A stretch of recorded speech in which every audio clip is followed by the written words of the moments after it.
अपने मन को स्वस्थ बनाने के लिए दुनिया के लोग इन दिनों कौन सा नया तरीका अपना रहे हैं और इस तरीके का भारत से क्या कनेक्शन है।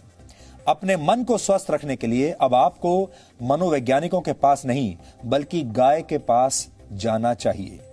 हालांकि हमारे यहां यह फॉर्मूला बहुत पुराना है, लेकिन आप तो जानते हैं हमारे देश में हमारे पास जो मौजूद है हमने कभी उसका महत्व समझा नहीं है।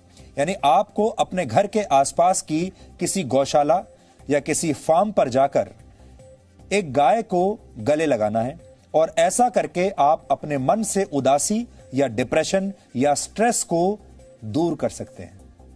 विदेशों में यह ट्रेंड बहुत लोकप्रिय हो रहा है आजकल और वहां इसे काउ कडलिंग के नाम से जाना जाता है, यानी गाय को गले लगाना। अमेरिका में कई डेयरी फार्म्स लोगों को काउ कडलिंग की सेवाएं आजकल दे रहे हैं और लोग वहां आते हैं दूर दूर से इन गायों को गले लगाने के लिए। गायों को गले से लगाने की सुविधा देने वाले फार्म मालिकों के मुताबिक गाय का हार्ट रेट इंसानों के मुकाबले थोड़ा कम होता है और उनके शरीर का तापमान थोड़ा ज्यादा होता है इंसानों से। ऐसे में जब कोई इंसान गाय को गले लगाता है तो ये दोनों ही स्थितियां उसके दिमाग को रिलैक्स कर देती हैं। मेडिटेशन यानी ध्यान के दौरान भी दिल की धड़कन धीमी हो जाती है और ऐसा ही गाय को प्यार से छूने या उसके साथ खेलने के दौरान भी होता है। मनोवैज्ञानिकों के मुताबिक गाय के साथ समय बिताने से आपका आत्मविश्वास बढ़ता है और मन में छिपे हुए डर भी दूर हो जाते हैं। अमेरिका में लोग 90 मिनट की इस थेरेपी के लिए करीब 22,000 रुपए तक चुका रहे हैं। 90 मिनट की यह थेरेपी जिसमें गाय को गले लगाना है, इसके लिए अमेरिका में लोग 22,000 रुपए तक देने को तैयार हैं, दे भी रहे हैं। यूरोप और अमेरिका में यह थेरेपी निराश और एंजाइटी के शिकार लोगों की बहुत मदद कर रही है। स्विट्जरलैंड और नेदरलैंड्स में 3 घंटे तक काउ कडलिंग के लिए लोग लगभग 4,000 रुपए चुका रहे हैं और वहां इस प्रक्रिया को एक खास नाम दिया गया है जिसे कहते हैं काउम्युनिकेशन। आपने सुना होगा अंग्रेजी का नाम है कम्युनिकेशन। उस कम्युनिकेशन को उन्होंने कर दिया है काउम्युनिकेशन। काउ के साथ कम्युनिकेशन यानी गाय के साथ संवाद, अगर हिंदी में इसकी बात करें तो। हमारे देश में जब हम किसी भोले भाले व्यक्ति की तारीफ करते हैं तो अक्सर कहते हैं ये तो गाय की तरह सीधा है। गाय का यही सीधा और शांत स्वभाव अब दुनिया भर के लोगों को भा रहा है, उन्हें पसंद आ रहा है।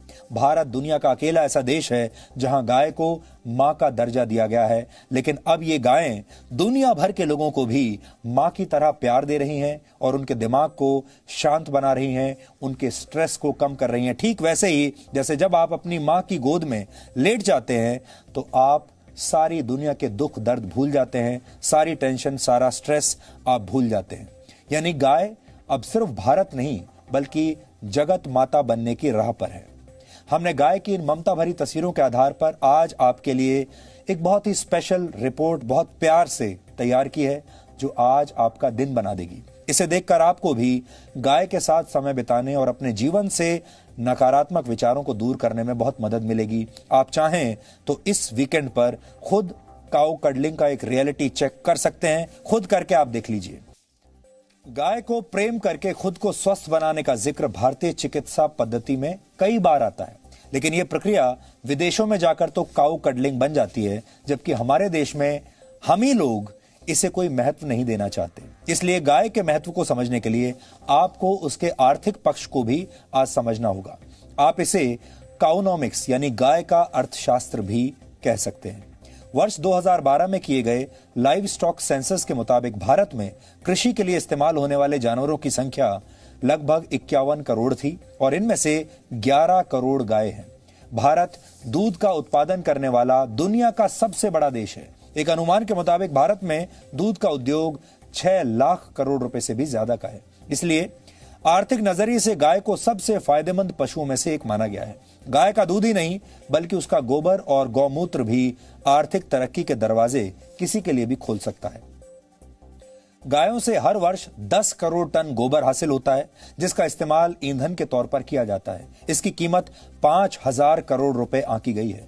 ईंधन के तौर पर गोबर का इस्तेमाल करने से हर वर्ष 5 करोड़ टन लकड़ी की बचत होती है। रासायनिक खाद के मुकाबले गोबर से बनी प्राकृतिक खाद खेतों के लिए बेहतर होती है और इससे फसल भी अच्छी होती है। अर्थशास्त्र के बाद अब गाय के समाज शास्त्र को भी समझिए। ऋग्वेद में गाय को देवी की संज्ञा दी गई है। वैदिक शास्त्रों में किसी भी जानवर के मुकाबले गाय का जिक्र सबसे ज्यादा बार आता है। गाय से प्राप्त होने वाले दूध, घी, दही, गौमूत्र और गोबर को आयुर्वेद में पंचगव्य कहा जाता है, जिनका इस्तेमाल पूजा पाठ में भी होता है। वैज्ञानिक रिसर्च में भी यह साबित हुआ है कि गाय के दूध का सेवन करके कई रोगों का इलाज किया जाता है और आज भी बड़े बड़े शहरों में लोग गायों का दूध मुंह मांगी कीमत पर खरीदते हैं। गाय के दूध में प्रोटीन, कार्बोहाइड्रेट्स, मिनरल्स और विटामिन डी होता है। यह रोग प्रतिरोधक क्षमता को बढ़ाता है और लोगों को मानसिक तौर पर भी बहुत मजबूत करता है। यानी आपके शरीर को भी मजबूती देता है और आपके मन को भी मजबूती देता है। कुल मिलाकर गाय पर भले ही हमारे देश में अक्सर राजनीति होती रही है, लेकिन गाय का दूध, गोबर और गौमूत्र समाज के काम आता है। यानी गाय आर्थिक और सामाजिक तौर पर देश के लिए एक कामधेनु जैसी है। राष्ट्रपिता महात्मा गांधी ने एक बार कहा था कि हमें गायों को मारना नहीं चाहिए, बल्कि उनका रक्षक और दोस्त बनना चाहिए। गांधी जी ये भी मानते थे कि गौ रक्षा हिंदू धर्म की तरफ से विश्व को दिया गया सबसे बड़ा तोहफा है। और बाल गंगाधर तिलक ने तो एक बार यहां तक कहा था कि जरूरत पड़े तो उन्हें मार दें, लेकिन गायों को छोड़ दिया जाए। यानी गायों के लिए वो अपनी खुद की जान देने के लिए भी तैयार थे। सिर्फ गाय को प्यार करना ही विदेशों में जाकर काऊ कडलिंग नहीं बना, बल्कि भारत का योग पश्चिम में जाकर योगा हो गया। और हमारे देश का हल्दी वाला दूध, जिसे आपकी मां हमेशा आपको पीने के लिए कहती रहती हैं, ये हल्दी वाला दूध जिसे आप बहुत लोकल समझते हैं, ये हल्दी वाला दूध टर्मरिक लाटे बन गया।